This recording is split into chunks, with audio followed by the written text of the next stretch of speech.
Welcome, Dr. James Beckett, Sports Card Insights. This is their episode with Ted Barker. We got talking some what ifs about Fanatics. He's certainly an industry veteran with key roles at several of the card companies, as well as Beckett Media, and kind of a precursor of Fanatics as well. So we talked about Fanatics, some what ifs. But thanks sponsors, Topps, Panini, Upper Deck, Heritage Auctions, Huggins and Scott Auctions, Mike Stadium Sports Cards, Burbank Sports Cards, ComC.com, and Beckett Media, Beckett Grading, Beckett Authentication. So thanks, Ted. Thanks, listeners. Here is our discussion. I'm interested in what you think about the whole dynamic now with Fanatics moving in, acquiring Topps. Everybody says, I knew they were going to do that. Of course, there was speculation they were going to buy Topps, but there's also speculation they were going to buy Panini and Upper Deck. And are they done? But I have a particular question in the dynamic, because one of the things that Michael Rubin has said on several occasions, if you listen to him in his interviews, he seems to be bullish on dealers, the local card shop, most of the time. They also have opportunity. They have lid stores, nearly 1,200 lids locations around the country. They could turn all of those at least partially into card shops if they wanted to. Now, they're not in maybe all the perfect areas, but they have a way that they can have their own branded card shops to compete if they wanted to. But what he's pretty firm on is that he does not like the distribution model of the trading card category. So he's not keen on distributors. It's going to be interesting to see what happens there. If they purchase a distributor, if they get rid of distributors, if they do their own, how they're going to do it. I think the hobby distributors are at more peril than the retail distributors. With MJ Holdings and XL, they're dealing with a lot more rooftops, and they need a lot more teams to put their cards in products than the local card shops. But when he talks about grading, and he has said many times, we want to be part of the entire process, and he talks about a grading company. I know for our business, we have in our portfolio of businesses with our parent company, there's a distributor in the trading card industry in Southern Hobby. There's a manufacturer of supplies in Arcane Tinman. There is Beckett, but we have firewalls up so that we all act independently, and they are strong firewalls. But grading is supposed to be such a free and standard on its own kind of process. And if you're the guy doing the grading, what does that do to the level of acceptance of a collector? Is that 10 really a 10, or is it a 10 because it's branded by me and I'm selling you that card and the grading service? What are your thoughts on that? First, I like your distinction between the distribution side. Retail is different, but I think if I were a hobby distributor or a retail distributor, I would be Fanatics proofing my business. Mm-hmm. I'd be making. You can't get disintermediated if you're adding value. If you're adding value, then Fanatics is going to see, as you pointed out in the retail side, if they wanted to eliminate those middle people, they'd still have to do what they do. They'd still have to get that product to those storefronts and stock the shelves. And so I think they're safer. Now, if you're a hobby distributor and all you're doing is getting product and sticking to warehouse and then differentially pricing it according to market prices, again, perversely, Fanatics may want to distance themselves from that. I won't call it manipulation, but the price sensitivities of being a distributor. I sympathize with them. You can't sell out all, then you don't have any more. And then if you've got to go back to the secondary market.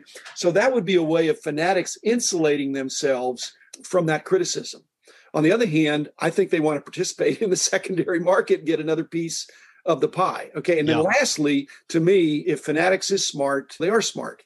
I think grading is the last thing they're going to consider, because the most important aspect of grading is it's third-party authentication and grading, and the brand of the third party and their independence, their transparency, their integrity.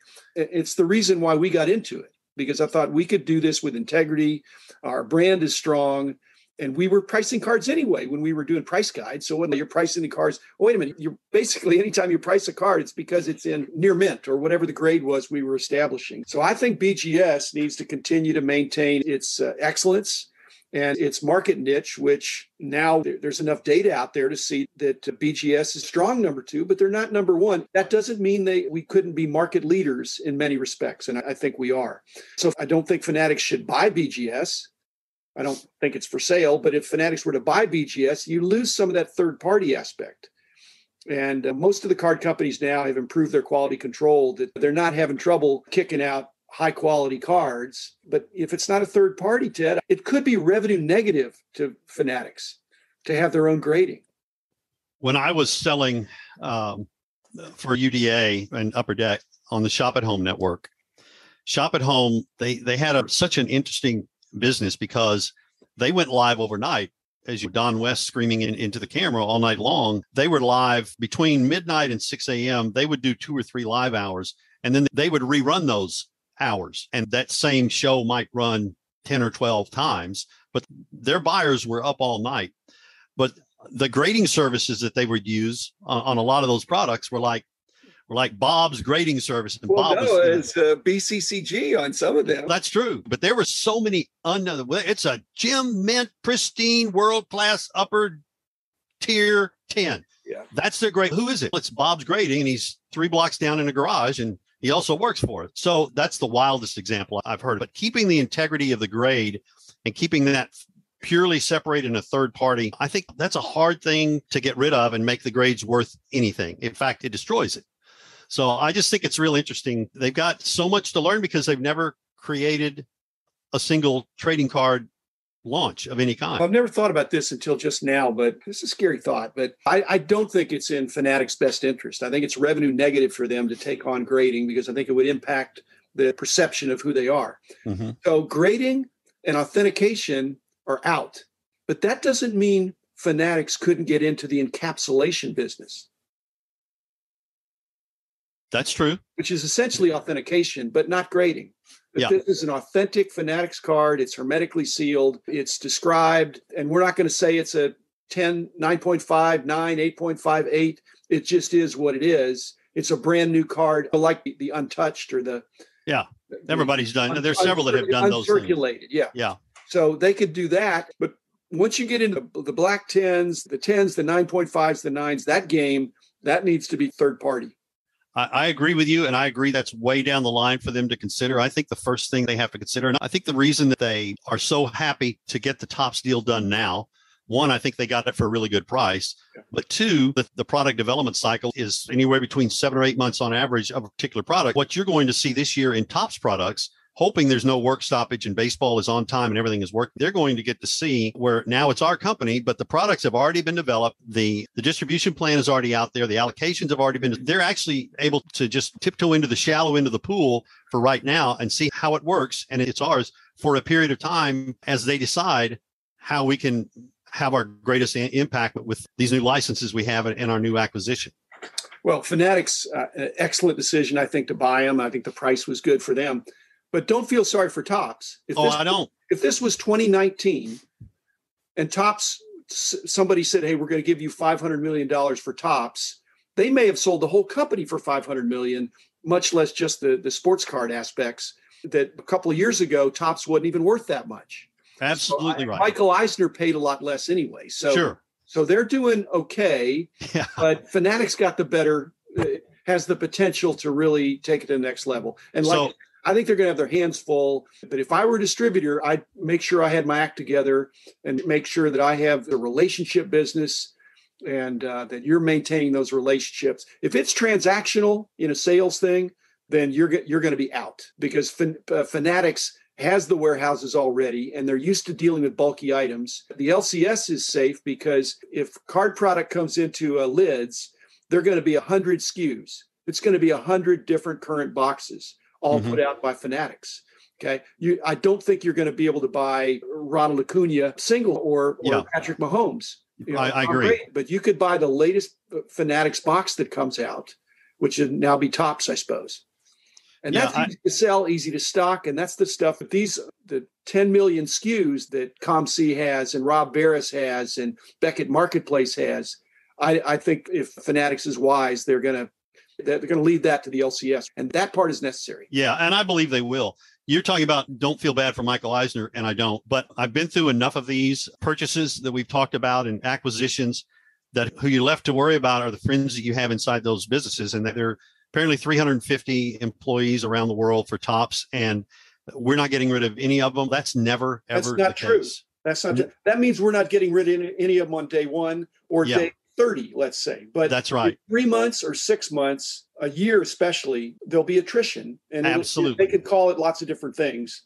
But you've been through that. I've been through that. But again, the best thing you can do, if you love this industry, make sure you're adding value. Make yourself as close to indispensable as you can. And then in your case, you're going to land on your feet.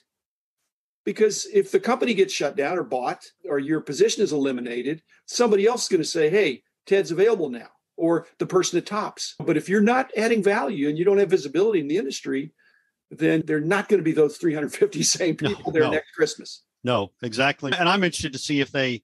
And they know it too. Yeah, they should know it. It's corporate speak. Yeah. Everybody knows it, but you know it firsthand. I know it firsthand. It's one of the great things that Ann did at Donruss in her waning days was when she literally flew over to Panini and talked to Mr. and said, I know your plan. I've read your plan. You're going to go to Manhattan. You're going to build this building. You're going to find employees.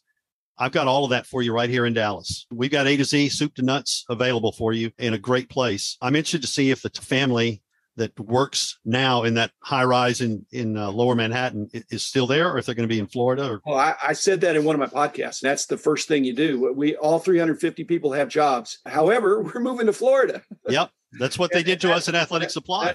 That's an obvious way to weed out. The problem in the industry is that the attrition, you don't want your best people to leave. There's some people just more valuable than others. And it's not always incorporated in the number of their compensation. There's just some people that are key, and you need to try to retain them. And I just hope Fanatics realizes that of the 350, there's a whole bunch of them at Topps. They're smart guys. Knowledge that need to be there, and they shouldn't make it difficult for them to moving.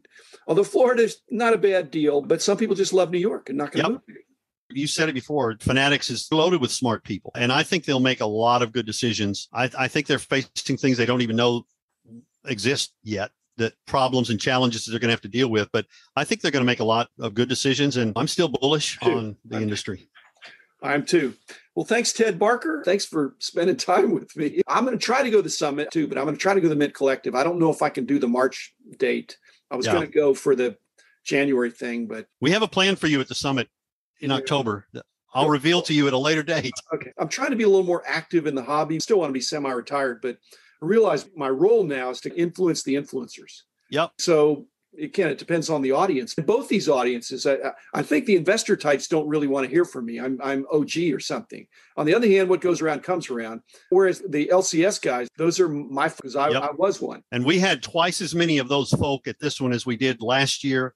And we have grown that, and the excitement level that happens with the influencers joining in now. It's going to be a great session for us in October. The man